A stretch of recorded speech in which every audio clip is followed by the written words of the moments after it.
വിദ്യാഭ്യാസ ധനകാര്യ വകുപ്പുകൾക്കിടയിലെ ഭിന്നതയാണ് അറബിക് സർവകലാശാല സ്ഥാപിക്കുന്നതിനുള്ള പ്രധാന തടസ്സമായി ചൂണ്ടിക്കാണിക്കപ്പെടുന്നത്.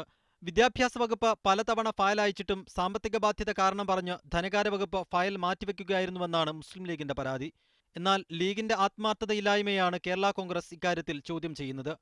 രണ്ടും ഒന്നിലധികം വകുപ്പുകളുമായി ബന്ധപ്പെട്ട വിഷയങ്ങൾ വരുമ്പോൾ അക്കാര്യത്തിൽ അന്തിമമായി തീരുമാനമെടുക്കേണ്ട ക്യാബിനറ്റാണ്. അപ്പൊ അതുകൊണ്ട് വിദ്യാഭ്യാസ വകുപ്പിന് ഇക്കാര്യത്തിൽ ആത്മാർത്ഥത ഉണ്ടെങ്കിൽ അവർ ഈ വിഷയം ക്യാബിനറ്റിൽ കൊണ്ടുവന്ന് പരിഹരിക്കുകയാണ് ചെയ്യേണ്ടത്. ഏതെങ്കിലും IAS ഉദ്യോഗസ്ഥൻ ഏതെങ്കിലും ഒരു നിർദ്ദേശത്തിന് എതിരായിട്ട് അഭിപ്രായം എഴുതി എന്നുള്ളത് കൊണ്ട് അതിന് വഴങ്ങിക്കൊടുക്കുകയല്ലോ മന്ത്രിമാരുടെ ചുമതല. അതിന്റെ നിജസ്ഥിതി ക്യാബിനറ്റിൽ കൊണ്ടുവരുവാനും ക്യാബിനറ്റ് അംഗങ്ങളെ ബോധ്യപ്പെടുത്താനും മന്ത്രിസഭയുടെ കൂട്ടായ തീരുമാനം എടുപ്പിച്ചുകൊണ്ട് അത് നടപ്പിലാക്കാനും ശ്രമിക്കുക എന്നുള്ള സാമ്പത്തിക ബാധ്യത ഉൾപ്പെടെയുള്ള എല്ലാ പ്രശ്നങ്ങൾക്കും പരിഹാര നിർദ്ദേശങ്ങൾ മുന്നോട്ട് വെച്ചതാണെന്നും ഇനി ചെയ്യേണ്ടത് സർക്കാരാണെന്നും ഉന്നത വിദ്യാഭ്യാസ council vice chairman TP Srinivasan media വണ്ണിനോട് പറഞ്ഞു. വിദ്യാഭ്യാസ രംഗത്ത് ഒരു വിപ്ലവം തന്നെ വരാൻ സാധ്യതയുള്ള നിർദ്ദേശങ്ങളാണ് ഞങ്ങൾ നൽകിയിട്ടുള്ളത്. ഞങ്ങളൊരു PPP മോഡലാണ് മുന്നോട്ട് വെച്ചിരിക്കുന്നത്.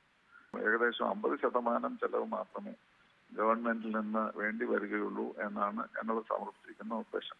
വിഷയത്തിൽ മുസ്ലിം ലീഗിന് നിസ്സഹായരായി നിൽക്കാനാകില്ലെന്ന് സമസ്തയും വാദിക്കുന്നു. പദ്ധതി അട്ടിമറിക്കാൻ സർക്കാർ ശ്രമിക്കുന്നുവെന്ന് കാട്ടി സമരത്തിനൊരുങ്ങുകയാണ് സമസ്ത.